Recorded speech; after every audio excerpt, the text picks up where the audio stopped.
Welcome to Inside American Politics by Skoob. I'm your host, Bradley Teller, and today we're diving deep into one of the most explosive topics in American politics, identity politics.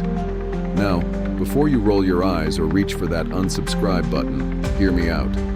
This isn't another partisan rant. This is the untold story of how America transformed from a nation of political big tents into warring tribes, and why everyone, yes everyone, is playing this game whether they admit it or not.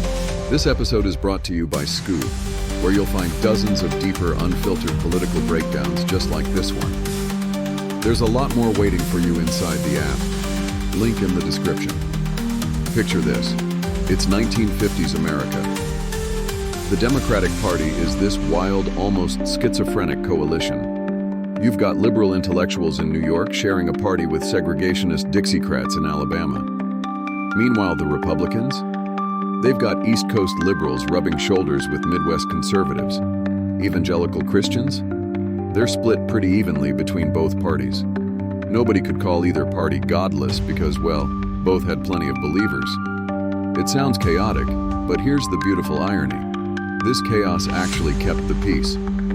When your own party contains people who disagree with you, you can't demonize the other side too much.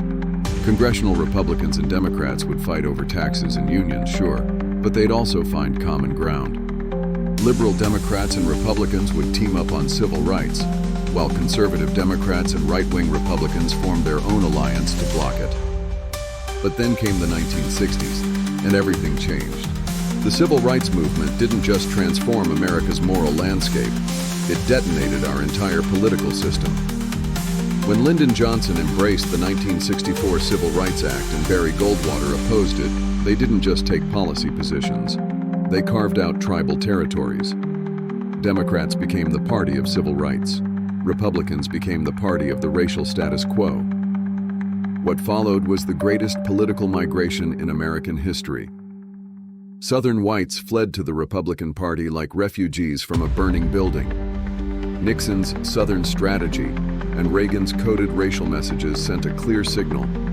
This is your new home. Meanwhile, newly enfranchised black voters and liberal Republicans headed in the opposite direction, straight into Democratic arms. By century's end, the solidly Democratic South had become solidly Republican, and the Republican Northeast had turned reliably blue. But more than geography changed, ideology did too. For the first time in nearly a century, partisanship and ideology converged. The big tents collapsed, and we sorted ourselves into ideologically pure camps. Now here's where things get really interesting, and where most people get it completely wrong. Let's talk about identity politics, shall we? I need to let you in on a secret that's hiding in plain sight. Everyone is engaged in identity politics. Not just some people, not just marginalized groups. Everyone. And if you think you're not, you're probably the most dangerous player in the game. See, we've weaponized the term identity politics.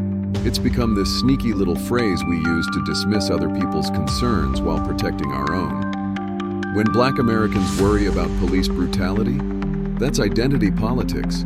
When women fight for equal pay, identity politics.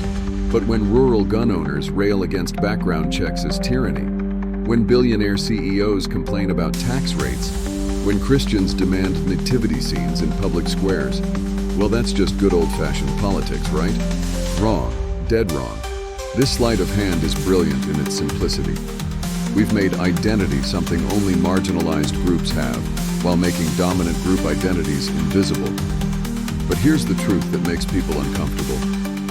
American is an identity. Christian is an identity. When politicians end speeches with, "God bless America," they're not talking to God. They're talking to our bedrock identities. Don't believe me?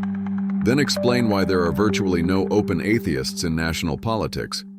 In a country that supposedly separates church and state, that's not an accident. That's identity politics in action. The identities that hold the most power are the ones that are so pervasive they become invisible or uncontroversial. It's like being a fish who doesn't know they're swimming in water. But the story gets even stranger. Something remarkable happened over the past few decades. something that reveals just how deep this identity transformation goes. We can call it the Great Awakening,